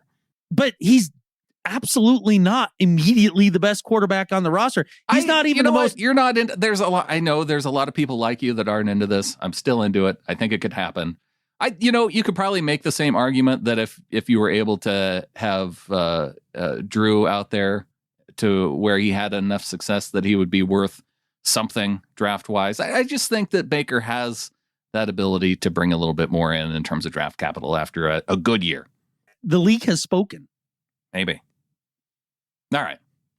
I mean, even if he had a mediocre year, you're only going to get like a 6th. You're not going to get something a mediocre year. I'm looking for a year where he ends up going to the playoffs. There's a lot of people that are down on what the Seahawks, their capability this year. He comes in and he doesn't make any waves, and I'm trying to envision the dream scenario that works out, and that's what I came up with. When did the Baker man crush for you form? Like, I didn't realize that this was this deep in your soul. As soon as Russ left, and he was the best option left. Well, if you're truly tanking to some degree, then you don't take the best of the bad options. You take the worst of the bad options. Ooh, so you're saying that Baker's not the worst of the bad options, that if you're not tanking, then you absolutely take Baker. No, if I were looking for the worst option, I would go out and sign like Brett Hundley or something. And Pete's throw him not going back to do there. that. Or Deshaun Kaiser. Or just put Jake Luton out there. Yeah, there you go. Yeah. But I think this team needs to stay Luton free. Totally Luton free. Yeah. And the people that help support this show because of those really funny puns, it's our members of the flock. Absolutely. Yeah, that's for them. You see, you had German dad jokes. I had terrible puns. That's what we're here for. Thanks to our executive producers, DCH, Dustin Mock, Brian Shaw, and Rebecca Christensen. And also a thanks to our newest members of the flock. We got Jess Moats in at $5 a month. Welcome to the flock to Jess. Yeah, appreciate it, Jess. Also, welcome to the flock to Nick Green in at $12 for the year. Welcome to the flock, Nick. Yeah, fantastic, Nick. Appreciate that a ton. Also, thanks to our contributors on YouTube from just the past month. We've been out there doing some of the live shows. We've got super chats out there through the live shows. Barry, I think I missed yours when I had my conversation with EJ that went out on YouTube and then ultimately posted the field goals, but wanted to give a shout out to Barry here. And there might have been some others that didn't get called out too. But yeah, just thanks to everybody for keeping us going here in this offseason. Heck yeah, man. It's encouraging. It definitely makes it feel like our goal to move forward here is within range. And I actually began podcast Hobo Shack construction to actually get a certified space for doing this and being able to do a bit more video and all of that. So trying to get that put together, and we'll be doing even more. We're going to keep increasing this stuff. One thing I was interested, Brandon, you've talked to a lot of people since the draft. What's kind of the overall consensus, would you say, after talking with a bunch of dudes? Well, we had the post-draft show that we put out on this feed. We were live with Rob after the Charles Cross pick. Yeah, I mean, he had a death in the family. I think his cat just died. And when I talked to Rob just a few days later, what was his draft grade? C. A+. Oh, okay. I set you up. Okay, so it was an You A+. set me up wrongly, but yeah, even after how down Rob was after the Charles Cross pick, he gave the Seahawks draft an A+. And he's not Really? and it's not just because Rob is a Seahawks homer. Well, you would have known that because of his the way that he was acting after the Cross pick. But I also talked to EJ Snyder from Bootleg Football. He did a show with Brett Coleman on their top 3 draft classes, and the Seahawks were one of their 3 favorite draft classes out of all the teams. Interesting. Yeah. From a lot of what I've seen out there, I'd say most people that know anything about football have been relatively positive about this draft class. And then there's Pete Prisco. And anybody who hates running backs and anybody who's sad that we didn't take one of these bad quarterbacks. And the NFL.com draft reporter who gave the Rams an A. I think he gave the Seahawks a C-. Oh, well, I mean, it makes sense when you're cashing your checks and it says, Los Angeles Rams at the top. So it does tend to make you skew your coverage toward positive vibes to the home team. Surely does, with all half of their picks that they had this last draft. How many do they have next year? Another 3/4 of a pick? Do they have any left for next year? I know they didn't pick until, what was it, the 3rd or 4th round? Yeah. Still managed to get an A somehow. How about that? Still managed to get Sean McVay's face on draft coverage just based on his reaction of the Patriots pick. That was kind of fun. God. He thought that was pretty hilarious. Yeah. I mean, it's almost a hot dog joke. Almost. It's probably not even as good as my hot dog joke. It's not. It's not. And you took far less product in your hair to get that joke done. Totally. Yeah. If you want to become a member of the flock, you can go to getintheflock.com. Like Adam said, we got more stuff coming up that we're growing the show. Yep. I'm getting some guys trained up to take over the wheel grind thing. So that's going to free me up more. And then as we make this transition, I know we've got some other things in the works that we're kind of playing around with for some ideas and more content coming, I think, sooner than later. This is happening.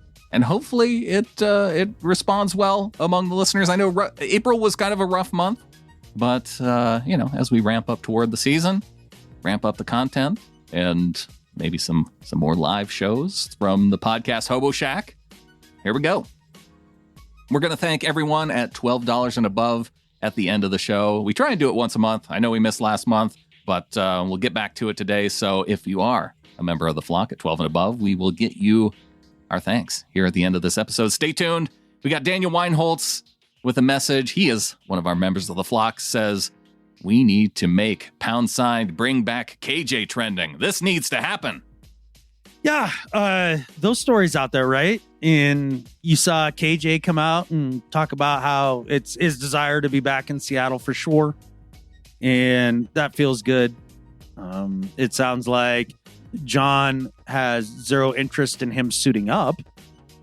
But it seems like there's some interest in KJ doing something. And maybe some interest in KJ doing something, whether or not that means that he'll be playing on the field versus being around the field in some manner. Right. It feels more like the latter than the former. But KJ, he lives in Seattle, so he's in Seattle anyway. He went on a podcast. He said he doesn't want to move his family around. He wants to stay in Seattle, and maybe I think he would prefer to play football. But if he's not going to play football, maybe there's something else. Right. It sounded like to me from what he said during that interview was, I would like to play football in Seattle, but if I'm not playing football in Seattle, then I'm just going to do something else in Seattle. With the Seahawks or just something else in Seattle? Oh, yeah, probably with the Seahawks if they can. Sure. Okay.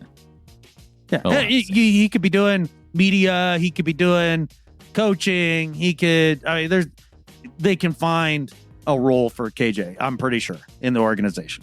Hugh Lloyd came in via message at Lloydzilla out on Twitter. Hugh said, as I sat and watched the draft coverage here in the UK, I was amazed as the pundits kept talking up the fact that the Hawks would take a quarterback at some point in the draft, and even as high as number 9.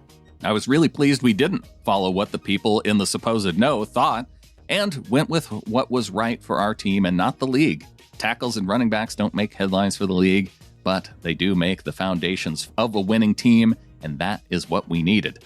I'm really excited for this team to grow around the new players we've drafted, and maybe, just maybe, when the Let's Ride curse takes full effect and we pick 1 next year when the Broncos finish 0-17, we can pick up a far better quarterback next year. But in the meantime, let's give Drew a chance. What's the worst that can happen? We pick at 1 and 2 next year? Catfish the Lambs, Whiners, and Knowles, and go Hawks from Hugh. Go Hawks, Hugh. I love that email. I thought I was being overly optimistic by saying the number 3 pick. I love picking 1 and 2. This is all happening. Good job, Hugh. That's very well thought out. A big thanks, Hugh. A big thanks to everybody who wrote in. If we didn't get to your message, we will have more time in the offseason to talk all kinds of stuff leading up to this upcoming season. What do you say we get on to some do better and better at life? Yeah, man. Let's do it here. So my do better this week is for the lovely Brittany. Some of you refer to her as the acid queen, and she loves that. So Brittany had another moment this week, and I asked her before telling the story if I could tell it on the podcast because I find it to be hilarious. I think it's freaking funny. But Brittany had another moment here at the cabin. We're sitting here on the couch watching some TV, and she's been trying to quit smoking, right? Doing the patch, things like that. Little irritable, having a hard time sitting still, things like that, right? Like it's been a bit of a challenge, that sort of thing. And we're sitting here, and the weather has warmed up just enough to where, like, every now and then you get a random fly that kind of wakes up and starts buzzing around the house, right? I mean, that happens to everybody. Yeah. And there was one going around, and I could see her eyes getting all freaking twitchy and like looking around, and she's just like eyeballing this fly. And I'm like, babe, like, just relax. It's just a fly. It's no big deal. If it lands somewhere, we'll get it. We'll take care of it not later. A big deal. Yeah. I'm like, you're getting wiggy about this. Starting to look like Walter White from Breaking Bad during that one episode. I need to kill something. Yeah, about this freaking fly that's in his freaking lab, right? And he can't handle it. And he's starting to tweak out on it. So about another 15 minutes goes by, buzzing around. Just getting more tweaky about this thing, man. Just can't let it lie. It's flying around the room. I'm like, babe, you're getting like Walter. Don't be Walter. You simmer down over there. Buzzes around some more. And then lands on the TV. And I look at her, and she looks at me, and she stands up really quickly and grabs one of those soft bank bags, that you put your money in if it's a business account to put it through. I don't know why it's a soft bank bag. Like the cash is going to get bruised. Never made any sense to me. I don't really get it. But picks up one of those, right? And like makes a beeline for the TV. And in the moment, it's happening very quickly. And I'm like, I'm overall on board for this decision. Like everything looks okay, except for, maybe don't. Like, just don't. And it happens so bad. Before I could say anything, and she goes up to the TV and she hits up her as hard as she can with this bank bag. Whap! Hits it. Kills the fly. It's embedded in the TV. And she's like, turns around. Yeah! Like she just was a gladiator that just murdered somebody in the arena, right? Just stoked. And I just look at her. I'm like, babe, look. And she turns around. Shattered the fucking TV. It's just destroyed. But she killed the fly, she though. That fly. She got it. And oh my gosh, she just crumpled. Just hits her knees. Just like, oh my God, I'm so sorry. Can't believe it. Turns out she had hit the screen. When she picked up the bank bag, they're a rectangle. Right. And she picked it up from the bottom, and the zipper was at the top. And so when she flicked that against the screen, she hit it with the zipper. Just boom, just exploded it. And to this day, as that sits out by the garbage trailer here before I go to the dump tomorrow, that fly is still embedded in the TV screen. So, Brittany, do better. Well done, though. I mean, you got that fly. Oh, the roller coaster of emotions from like the ecstasy of ultimate triumph to the agony of total defeat in like half a second when she realized what she had done. The greatest thing about this is now, anytime the two of you are in the cabin and there is a fly flying around, you can hold that over her just every single time. Remember what happened last time? Now you can remind her of it, and no matter how bad everything's going for you, you're going to feel better in that moment. Oh, yeah. I can just look at her and be like, don't be Walter. Don't be Walter. Should name the new TV Walter. Yeah. Yeah. She'll love that. This is going to go great for you. If you followed my advice, this relationship, things can't go badly. I'm just going to have to be sure that the podcast Hobo Shack is big enough to lie down in, because I might be sleeping out there. There's one group of people I would like to put out in the podcast Hobo Shack and just have them sleep there. The people who put together the freaking NFL schedule this year, because there's one. Now, the full NFL schedule, it's not going to come out until after this show releases. It hasn't released yet as of recording, but they have started to leak the games. And one of the very first games that has been leaked is one that I'm not looking forward to. It is the Los Angeles Rams and the Denver Broncos on Christmas Day. So every Christmas Day, you open your presents, you have, you do all the morning stuff, afternoon rolls around. Hey, great, there's going to be football on. And now it's going to be the Rams going up against the Broncos. Two teams that I know all Seahawks fans, they're not going to be wanting to watch on Christmas Day. So for the people in the NFL, for the schedule makers, for them, for ruining Christmas and Christmas football, do better. Absolutely do better. Ruining Christmas. And do they not know that Christmas Day is for the NBA? Like, it's always been NBA. It's kind of the unofficial start of the season. I mean, they've played for a month or two before then. This is when the NBA players start playing harder. Right. Exactly. Unless you're James Harden. But yeah, that I can definitely tell you that I will not be watching that. I'll be watching the NBA on Christmas Day. I know I've already seen some people wondering who to root for in this nightmare matchup.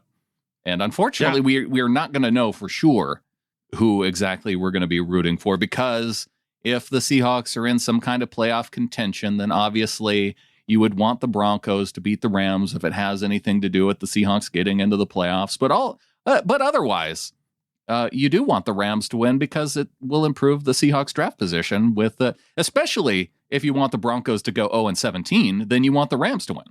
Right.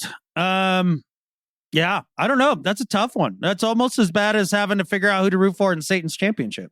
It's similar, but there is that one opportunity. If the Broncos, if they are winless going into that game, and a Rams loss means that the Seahawks can leapfrog them and somehow would improve playoff standings, then I think you do want the Broncos to go ahead and get that one win. Right. Other than that, there's very few scenarios. We're just going to have to wait and see.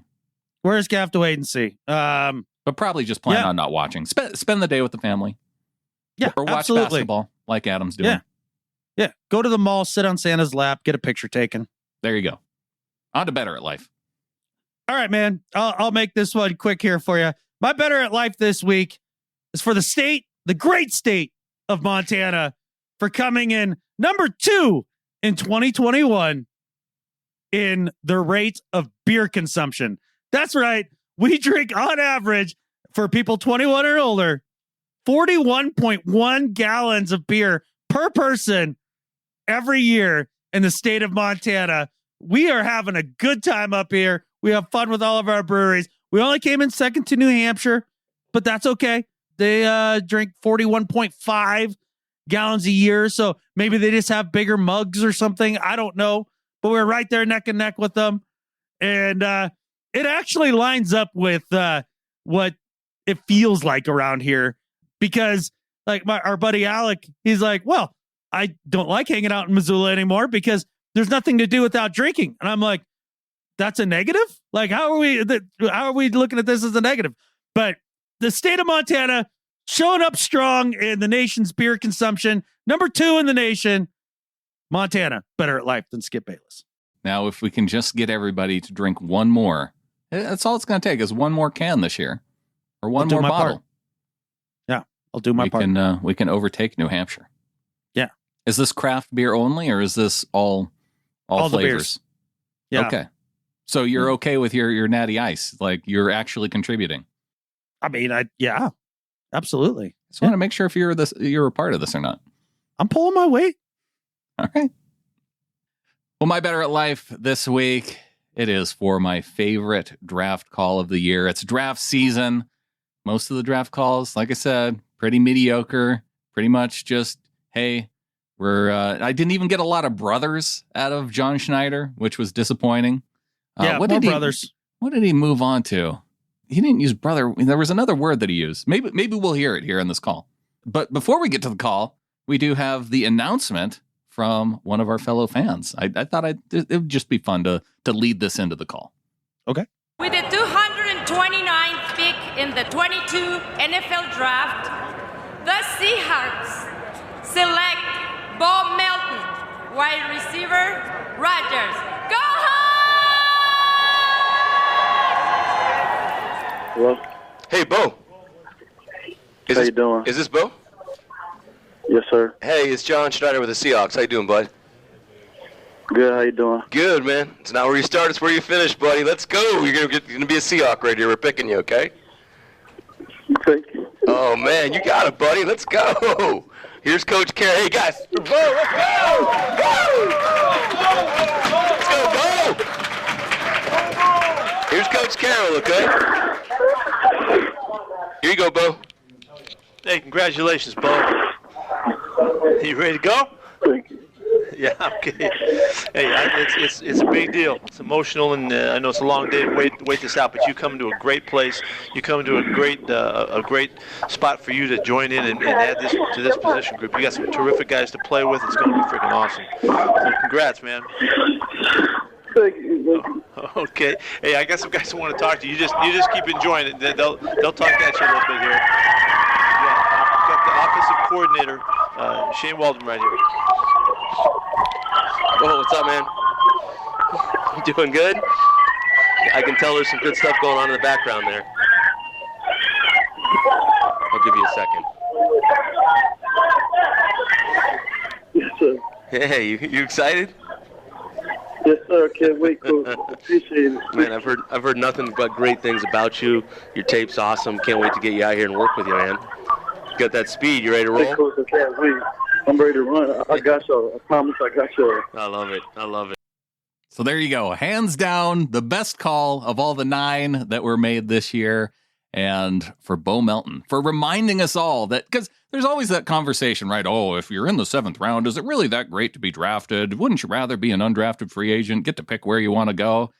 If you listen to Bo Melton and just the sound of his voice, the emotion from that call, you know he would have rather been drafted rather than going undrafted. And so to Bo Melton, better at life than Skip Bayless. Heck yeah, man. It's a great draft call. I'm glad you saved that for the end there. Yeah, that's what it's all about, man. And congratulations to Bo and his family. Everybody fired up. That's pretty cool. And the gal who announced the pick, that was a solid Go Hawks at the end. Go Hawks! Yeah, I love it. Nailed it. And it's buddy. So the word that John Schneider used instead of brother, he has now migrated to buddy. Oh, yeah. He's probably listening to our podcast. I call you buddy all the time. Yeah, I use Bud. I think he's starting to step onto my corner, and I don't like the buddy corner. So, yeah. Yeah, he can't be on the Bud corner. He can be on the buddy. There's room for everybody on the buddy corner. I guess it is an inclusive group. Including all of our members of the flock at 12 and above. Yeah, buds. Keith Kedover, a.k.a. Flocktimus Prime, University of Cybertron. Little Flockers, roll out. DCH from Sparks, Nevada, the University of Montana Grizzlies. Eric Trench, rooting for the Seahawks out of Renton, Washington, graduated from Eastern Washington University. Jameson Holman from Murray, Utah, representing Mississippi State University. Hail State and go Hawks. Gary Blum from Chappaqua, New York, and the University of Pennsylvania, your 2016 Pick'em League champion. Ron Pepper, UNLV Runnin' Rebels, San Francisco, California. Hong Kong! Hong Kong! Hong Kong! Ella Esparza, Woodway, Texas, Yale University, and Sam Houston State, Eat 'em Up Cats. Lisa in Seattle. Samuel Gelber, NoHo, California. David Van Cleve, Camas, Washington, home of the Papermakers. Leo Jesse, Luleå, Sweden, from Luleå Eskimos and Vancouver Front. Paul from San Diego. Aaron Fisher, a.k.a. Lock It and Put It in Your Pocket, Las Vegas, Nevada. Chris Boucher, a.k.a. the biggest little flocker, South Central Louisiana State University. Go Mud Dogs. Hey Seahawkers, my name is Garen Taylor. I live in one of the most beautiful places in the world, North Idaho. Hashtag on the Rose. Go Hawks. Continuing down the list of $12 and above supporters, starting with Christina in Manassas, Virginia, Craig in Camas, Roe in Federal Way, James in Linwood, Sven in Berlin, Deutschland, Young in Anchorage, Hector in Issaquah, Jeremy in the Bronx, Jonathan in Ridgefield, Jake in Seattle, Jared in Missoula, Tim in Austin, Texas, Christian in Oslo, Norway, Kathy in Eureka, California, Joshua in Seven Oaks, England, JC in Horsford, England, Brandon in Huntersville, North Carolina, James in Beaux Arts, Pepper in Greenville, South Carolina, Mitchell in El Dorado Hills, California, Kevin in Onaway, Idaho, Jeffrey in Kansas City, Kari in Rochester, Brian in Berlin, Connecticut, Connie in Gothenburg, Sweden, Taylor in South Cle Elum, Tracy in Kaneohe, Hawaii, Eric in Seattle, Kevin in Surrey, BC, Marvin in Riverdale, Utah, Dean in the Greater Hawkdom, Jay in Monroe, John C. in the Greater Hawkdom, John W. in New York, Patrick in Sacramento, Bryson in Eltopia, Scott in Bakersfield, California, Jeremy in Federal Way, Glenn in Ocoee, Florida, Joshua in Candor, New York, Kenneth in Hutto, Texas, Jeff in Bainbridge Island, Mario in Seattle, Cora in Ditterstoichland, Ivy in Renton, Anders in Bila, Denmark, Warren in Dundee, Oregon, Kevin in Great Glen, England, Chris in Austin, Texas, Amy in Squim, Preston in Phoenix, Arizona, Marcus in Potts Point, Australia, Richard in Killeen, Texas, Joseph in Vancouver, Rafe in Beaverton, Oregon, Corey in Vancouver, Kyle in the Greater Hawkdom, Norma in the Greater Hawkdom, Ryan in Salt Lake City, Timothy in Olympia, Jason in Panama City, Florida, Ryan in Crestview, Florida, Marlon in the Greater Hawkdom, Chad in Lexington Park, Maryland, Bridget in Redmond, Jamie in Oswestry, England, Chris in Billings, DJ in Menifee, California, Jalen in Minneapolis, Kansas, Terrence in Seattle, Eugene in Henderson, Nevada, Daniel in Post Falls, Idaho, Jerv in Bristow, Virginia, Dan in the Greater Hawkdom, Joshua in Italy, Leland in Olympia, Ian in Seattle, Kayla in Vancouver, Tanner in Kalispell, Montana, Jason in Portland, Johnny D in Silverton, Oregon, Julio in Nililani, Hawaii, Ryan in Fairbanks, Nathaniel in Solna, Sweden, Jeff in Gilbert, Arizona, Gordon in Whitefish, Montana, Hannah in Chesterfield, Virginia, Brian in Omak, Dr. G in League City, Texas, Andrew in Phoenix, Leland in South Jordan, Utah, Sean in Cascade, Iowa via Kalispell, Montana, Tyler in Kalama, David in Coeur d'Alene, Idaho, Benjamin in Oakland, California, Brian in New York, Jay in Fairbanks, Chris in Manchester, England, Sam in Alamonte Springs, Florida, and Logan in Evansville, Indiana.